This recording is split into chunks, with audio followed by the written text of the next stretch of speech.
नमस्कार, मैं हूं Deepa. Welcome back to journey woman and baby health care. नवजात शिशु की सेहत बहुत नाजुक होती है और जैसे ही थोड़ा भी ठंडा गर्म हुआ बच्चे बहुत जल्दी बीमार होते हैं।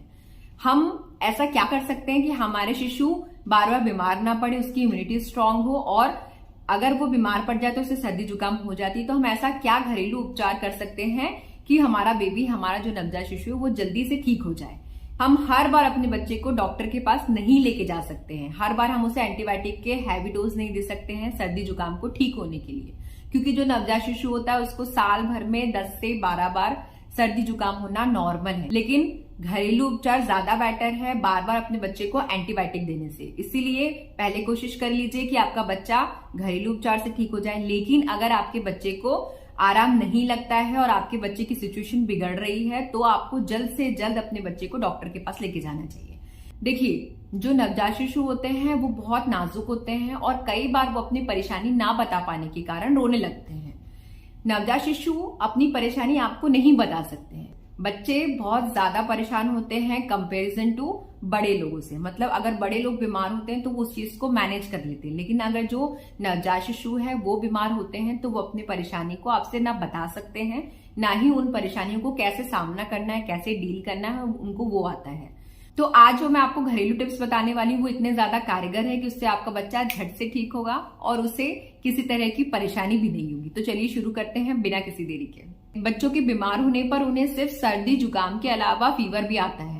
फीवर आने के साथ साथ बच्चों के गले में खराश हो सकती है, बच्चे को नाक का लगातार बहना, नाक भारी होना या फिर कई बार बच्चों की नाक जाम हो जाती है और बच्चे सांस भी ठीक से नहीं ले पाते हैं। इसके अलावा बच्चों को या फिर जो नवजात शिशु है उसको सिर में दर्द होना या फिर आंखों से पानी बहना या फिर बार बार छींक आना जैसी परेशानी भी हो सकती है। गले में खराश, खांसी आना, थकान महसूस होना, बच्चे अधिक चिड़चिड़ाने लगते हैं पहले से ज्यादा। हो सकता है बच्चे रात में सो ना पाए, उनकी नींद पूरी ना हो पाए सर्दी जुकाम के कारण। सीने में दर्द होना, हल्का बुखार आना या फिर कई बार ठंड की अनुभूति होना, मतलब ठंड लग के फीवर आ सकता है। और गहराई से सांस लेने में कठिनाई होना। ये बहुत सारी ऐसी परेशानियां हैं जो आपको अपने बच्चे में देखने के लिए मिलेगी। इन्हें हम बहुत आसानी से और थोड़ी सी स्मार्टनेस दिखा के अपने बच्चे को सर्दी जुकाम की जो तकलीफ है उससे बचा सकते हैं। जब आपको ऐसा लगता है शुरुआत में ही कि आपके बच्चे को सर्दी जुकाम जैसा सिम्टम दिख रहा है, तो जो सर्दी जुकाम होता है वो जनरली 1 से 2 सप्ताह में अपने आप ठीक हो जाएगा। लेकिन 3 से 5 दिन तक आपके बच्चे को सर्दी जुकाम के जो सिम्टम होते हैं वो ज्यादा दिखाई देते हैं। उस समय आपको घबराने की जरूरत नहीं है, बस थोड़ी सी स्मार्टनेस दिखाना है, आपके बच्चे को आराम लगने लगेगा। अब मैं जो आपको बताने वाली हूँ कुछ ऐसे खाद्य और पेय पदार्थ हैं जिनका आप इस्तेमाल करके अपने बच्चे की जो सर्दी खांसी है उसको जल्दी ठीक कर सकते हैं। जैसे आपको पता पड़ता है कि आपका बच्चा बीमार है, उसे सर्दी जुकाम हो रहा है, तो आप उसे बाहर का खाना देना बिल्कुल बंद कर दीजिए। घर का स्वच्छ और स्वस्थ खाना ही दें। यह आपके बच्चे को बहुत हेल्प करता है जल्दी रिकवर होने के लिए। इसके बाद सेकंड पॉइंट है कि आपको अपने बच्चे को ठंडा पानी नहीं देना है पीने के लिए। आप अपने बच्चे को गर्म पानी और उबला पानी दें। गर्म पानी का मतलब है कि पानी हल्का कुनकुना होना चाहिए, क्योंकि बच्चे छोटे हैं तो वो वैसे ही आपका गर्म पानी नहीं पिएंगे। इसलिए कोशिश करिए कि आप अपने बच्चे को कम से कम कुनकुना पानी तो जरूर ही दीजिए। इसके अलावा तीसरा पॉइंट है कि आपको अपने बच्चे को सर्दी जुकाम में डेयरी प्रोडक्ट नहीं देना है। डेयरी प्रोडक्ट देना बच्चे के लिए बहुत नुकसानदायक होता है। जो दूध होता है, डेयरी उत्पाद होते हैं, वो बलगम को और गाढ़ा करते हैं। डेयरी प्रोडक्ट का इस्तेमाल सर्दी जुकाम के समय करने से जो सर्दी जुकाम है उसको ठीक होने में थोड़ा ज्यादा समय लग सकता है। इसीलिए कोशिश करिए कि जब बच्चा बीमार है तो आप उसको जो ब्रेस्ट मिल्क है उसको छोड़ के आप अन्य डेयरी प्रोडक्ट उसको ना दें। इसके अलावा चौथा पॉइंट है कि तले हुए खाद्य पदार्थ आपको अपने बच्चे को सर्दी जुकाम के समय पे नहीं देना चाहिए। तले हुए खाद्य पदार्थों में, तली हुई चीजों में वसा अधिक होता है जो सर्दी जुकाम को और अधिक बढ़ा सकता है। इसके अलावा जो तले हुए खाद्य पदार्थ होते हैं वो सूजन को और अधिक बढ़ाते हैं और सूजन बढ़ने से जो रोग प्रतिरोधक क्षमता होती है वो कमजोर होती है। और इसके साथ ही तले हुए जो खाद्य पदार्थ हैं वो पाचन तंत्र को भी प्रभावित करते हैं। इसीलिए कोशिश करिए कि जब बच्चे को सर्दी जुकाम है, वो बीमार है, उस समय पे आप अपने बच्चे को तली हुई चीजें, तले हुए खाद्य पदार्थ बिल्कुल ना दें। इसके अलावा आपको अपने बच्चे को भरपूर मात्रा में नींद लेने देना है। जितना आपका बच्चा सोएगा वो उतने जल्दी ठीक होगा, उसकी जो रोग प्रतिरोधक क्षमता है वो और अधिक बढ़ेगी। इसीलिए जितना हो सके आपके बच्चे की नींद पूरी होना बहुत जरूरी है। इसके बाद नेक्स्ट है कि कभी भी हमको अपने बच्चे को नॉर्मल सर्दी जुकाम के समय पे एंटीबायोटिक्स नहीं देना चाहिए। एंटीबायोटिक जो होता है वो बैक्टीरिया को मारने में मदद करते हैं, लेकिन सर्दी जुकाम के वायरस को मारने में किसी भी तरह से मदद नहीं कर पाते हैं। इसीलिए हमको जनरली जो बच्चे को नॉर्मल सर्दी जुकाम होती है और बार बार होती है खास तौर पर, तो हमको कभी भी बच्चे को एंटीबायोटिक की डोज नहीं देना चाहिए। और अगर आपने धोखे से अपने बच्चे को एक बार एंटीबायोटिक का डोज शुरू कर दिया है तो बच्चे को कम से कम 3 से 5 दिन का जो निहित डोज है, जितना आपको डॉक्टर्स बोलते हैं, वो आपको देना है। बीच में ब्रेक नहीं करना है, मतलब बीच में आपको एंटीबायोटिक देना नहीं छोड़ना है।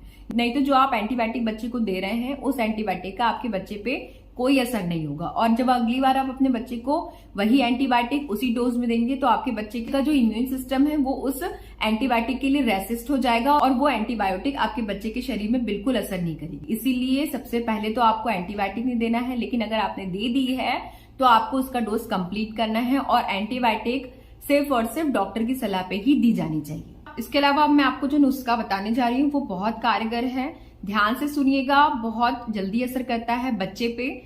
ये उन बच्चों के लिए है जिनकी उम्र 1 साल से ऊपर की है, क्योंकि 1 साल से पहले हमको बच्चे को शहद नहीं देना है। ये बहुत ही कारगर उपाय है। कुछ नहीं करना, आपको 1 चम्मच में थोड़ा सा शहद लेना है और अदरक को पीस के अदरक का रस लेना है। दोनों को मिक्स करके आपको अपने बच्चे को देना है।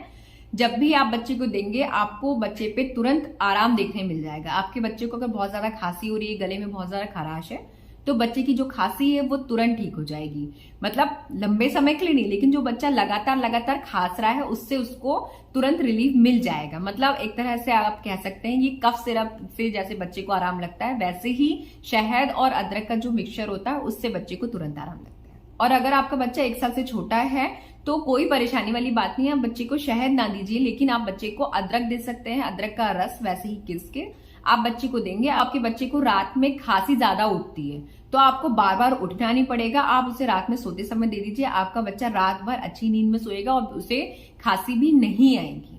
अब इसके बाद एक और कारगर उपाय बताने जा रही हूँ। तो आपको सरसों के तेल में अजवाइन और लहसुन की कुछ कलियों को कूट कर अच्छे से गर्म कर लेना चाहिए। उसे जलने मत दीजिए, लेकिन उसको अच्छे से गर्म कर लीजिए और ठंडा करने के बाद में बच्चे की छाती में उस तेल को अच्छे से लगा दीजिए। ठंडा करने के बाद, गर्म नहीं। आपको बच्चे की छाती पर, बच्चे के जो नाखून है, हाथ के पैर के नाखून, इन पर आपको सरसों का तेल लगा देना है। हाथ के और पैर के तलवे में अच्छे से बच्चे की मालिश कर देना है। इस तेल को आप 12 महीने बना के रख सकती हैं और 12 महीने आप बच्चे को इस तेल से मालिश कर सकती हैं। जब भी आपका बच्चा बीमार होता है, स्पेशली तब आपको यही तेल इस्तेमाल करना है। ये तेल आपके बच्चे के लिए रामबाण की तरह साबित होगा। और अगर आपका बच्चा तब भी ठीक नहीं हो रहा तो जो बच्चे की नाभि होती है, गूदी होती है, उसमें भी आप थोड़ा सा यही वाला तेल डाल सकती हैं। आपके बच्चे के लिए बहुत कारगर है। इसके अलावा आप अजवाइन को थोड़ा सा भूंजकर और हींग मिला के एक पोटली बना के बच्चे के आसपास, जहां बच्चा सोता है, तकिए के पास कहीं रख दीजिए। जब बच्चा सोए तो बच्चे की नाक में वो स्मेल जानी चाहिए, उससे भी बच्चे की नाक में जो ब्लॉकेज होगा वो खत्म होगा।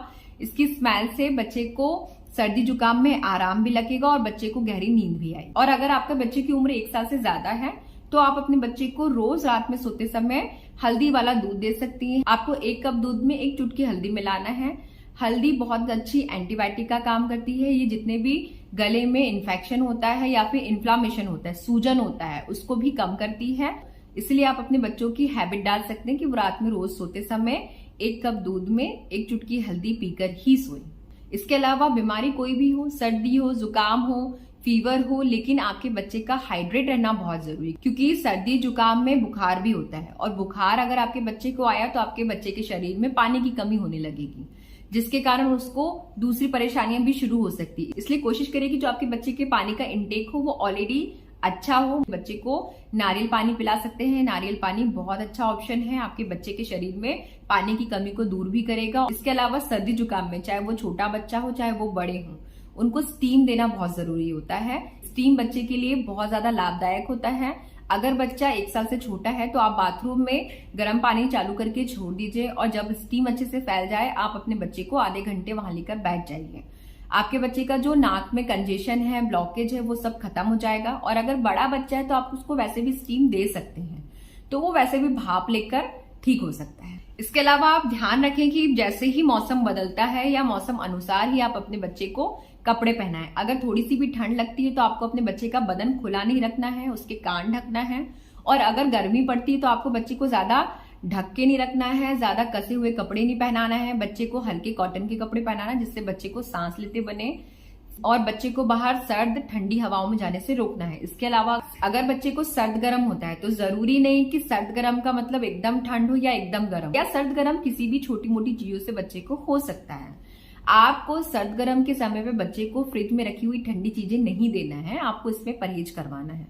अगर बच्चा एकदम से ठंडी हवा से निकल के आइसक्रीम खा लेगा तो वो बीमार पड़ जाएगा, उसके गले में खराश होने लगेगी। इसलिए पहले बच्चे को नॉर्मल टेम्परेचर में आने दीजिए, उसके बाद ही बच्चे को कोई भी ठंडी चीज जैसे आइसक्रीम या फिर पानी तो वैसे भी आपको कोशिश करना है कि ठंडा पानी आपको बच्चे को नहीं देना है, लेकिन फिर भी अगर आपका बच्चा जिद करता है तो आपको बच्चे को पहले नॉर्मल टेम्परेचर में आने देना है और पानी को भी नॉर्मल करके ही बच्चे को पिलाना है। इसके बाद आपको ध्यान रखना है कि आपको किसी भी बीमार व्यक्ति से अपने बच्चे को दूर रखना है, जिसको पहले से संक्रमण हो, इन्फेक्शन हो, सर्दी जुकाम हो या किस तरह की और बीमारी हो, आपको अपने बच्चे को उससे दूर रखना है। इसके अलावा भी कोई स्वस्थ व्यक्ति भी हो लेकिन वो बाहर से आ रहा है और आपके बच्चे को छू रहा है तो इसके पहले आप उनको हैंड वॉश करने के लिए कहिए या फिर सैनिटाइजर का इस्तेमाल करने के लिए कहिए। अगर आप घर में तो आपको हैंड वॉश का इस्तेमाल ही करना है। जितने बार आप अपने बच्चे को छूते हैं उतने बार हैंड वॉश करिए। अगर आप घर से बाहर हैं तो आप हैंड सैनिटाइजर का इस्तेमाल करके भी बच्चे को छू सकते हैं। सर्दी, खांसी और जुकाम के दौरान आपके बच्चे को भरपूर मात्रा में विटामिन सी और खनिज की जरूरत होती है, तो इसलिए जब भी आपका बच्चा बीमार हो आपको अपने बच्चे को हरी सब्जियां देना नहीं भूलना है। पालक, पत्ता गोभी जैसी हरी पत्तेदार सब्जियों में भरपूर मात्रा में folate, vitamin A, vitamin C, vitamin K होता है। इसलिए जब भी आपका बच्चा बीमार पड़ता है आप उसे पतली सी खिचड़ी खिला सकती हैं। इसमें आप मूंग की दाल या फिर जितने भी आपके पास में वेजिटेबल हो, ग्रीन लीफी वेजिटेबल हो, आप सबका इस्तेमाल कर सकती हैं। ये आपके बच्चे की सेहत के लिए बहुत लाभदायक होगा और बच्चे को इजीली डाइजेस्ट भी होगा। छोटे बच्चे को तेल मालिश करना बहुत कारगर होता है, स्पेशली तब जब बच्चे को सर्दी या जुकाम हो या फिर बच्चे की नाक बंद हो। आपको तेल मालिश भी सरसों के तेल से करना है, क्योंकि सरसों के तेल में ऐसी प्रॉपर्टीज होते हैं, ऐसे गुण होते हैं जो बलगम को सुखाने में मदद करते हैं। सरसों के तेल को आप बच्चे के माथे में, नाक में, ठोड़ी पर, कान के पास या फिर छाती में बहुत ही कोमलता से लगाएं। बच्चे की दोनों हथेली में अच्छे से तेल की मालिश कर सकती हैं। दोनों पैर के, दोनों हाथ के नाखूनों में अच्छे से तेल लगाइए सरसों का तेल बहुत ज्यादा लाभकारी होता है, स्पेशली बच्चों के लिए। और अगर आप सरसों के तेल का और ज्यादा लाभ चाहती हैं, इसे और ज्यादा फायदेमंद बनाना चाहती हैं, तो आप तेल को थोड़ा सा गर्म कर लीजिए और इसमें लहसुन की 2-4 कलियां डाल लीजिए। इसके बाद उसको ठंडा करने के बाद आप मालिश करेंगे तो आपको बच्चे पे बहुत जल्दी असर देखने के लिए मिलेगा। इसके अलावा अगर आपका बच्चा स्तनपान करता है तो आपको स्तनपान जरूर कराना चाहिए, क्योंकि स्तनपान में ऐसे बहुत सारे तत्व होते हैं जो बच्चे की रोग प्रतिरोधक क्षमता को बढ़ाते हैं। स्तनपान करने वाले बच्चों की अपेक्षा जो बच्चे स्तनपान नहीं करते वो ज्यादा बीमार पड़ते हैं, उनकी रोग प्रतिरोधक क्षमता भी नॉर्मल बच्चों से कम होती है। माँ के दूध में एंटीबॉडीज तत्व होते हैं जो बच्चे की हर तरह की समस्या को ठीक करने में मदद करते हैं। इसके अलावा माँ के दूध से बच्चे की इम्यूनिटी बढ़ती है और बच्चे को किसी भी तरह का संक्रमण होने की जो संभावना होती है वो कम होती है, और शिशु को सर्दी लगने की जो समस्या होती है वो माँ के दूध से कम होती है। इसके अलावा आप अपने बच्चे को गर्म कपड़े में अच्छे से लपेट कर रखें और इस बात का विशेष ध्यान रखें कि जो रूम का टेम्परेचर हो वो ज्यादा ठंडा या ज्यादा गर्म ना हो, और आप अपने बच्चे को अच्छे से शरीर से चिपका कर बैठें और गर्माहट दें। स्किन टू स्किन टच दें। जो स्किन टू स्किन टच देंगे इससे जो बॉडी की जो गर्माहट होती है उससे बच्चा जल्दी ठीक होता है। इसको हम कंगारू मदर केयर भी कहते हैं। इस विधि का उपयोग बच्चे का वजन बढ़ाने के लिए और बच्चे को गर्माहट देके जल्दी ठीक करने के लिए किया जाता है। और अगर आपको लगता है कि आपके बच्चे को घरेलू उपचार से आराम नहीं मिल रहा है तो जितना जल्दी हो सके आपको अपने बच्चे के डॉक्टर को दिखाना चाहिए। आप अपने बच्चे के जो डॉक्टर हैं उनका नंबर हमेशा अपने फोन में सेव करके रखिए। जब भी आपको लगता है आप उनसे फोन पे सजेशन ले सकते हैं। इसके अलावा अगर आपको कोई डाउट है, कोई क्वेरी है, कोई क्वेश्चन है तो आप मुझे मेरे कमेंट बॉक्स में कमेंट भी कर सकते हैं, आप मुझे मेल भी कर सकते हैं। मैंने पूरी कोशिश की कि जितने भी घरेलू नुस्खे हैं जिससे आपके बच्चे को तुरंत आराम लग सके, जो कारगर हैं, मैंने वही आपको बताए हैं। इनकी कोई भी साइड इफेक्ट नहीं है, कोई भी नुकसान नहीं है। अगर होगा तो आज से आपको बेनिफिट ही होगा, इससे कोई आपको नुकसान नहीं होगा। मेरे घरेलू नुस्खे को अपनाकर आप अपने बच्चे को बहुत जल्दी ठीक कर सकते हैं। तो अगर आप मेरे वीडियो को पूरा देख रहे हैं और अभी तक आपने मेरे चैनल को सब्सक्राइब ना किया हो तो प्लीज नीचे दिए हुए बेल बटन पे प्रेस करके मेरे चैनल को सब्सक्राइब जरूर कर लीजिएगा, जिससे मैं जितनी भी हेल्थ रिलेटेड वीडियोस अपलोड करती हूँ उनके नोटिफिकेशन आप तक पहुंच पाए। और मेरे वीडियोस को लाइक जरूर करिएगा और मेरे वीडियोस को शेयर जरूर करिएगा। नमस्कार।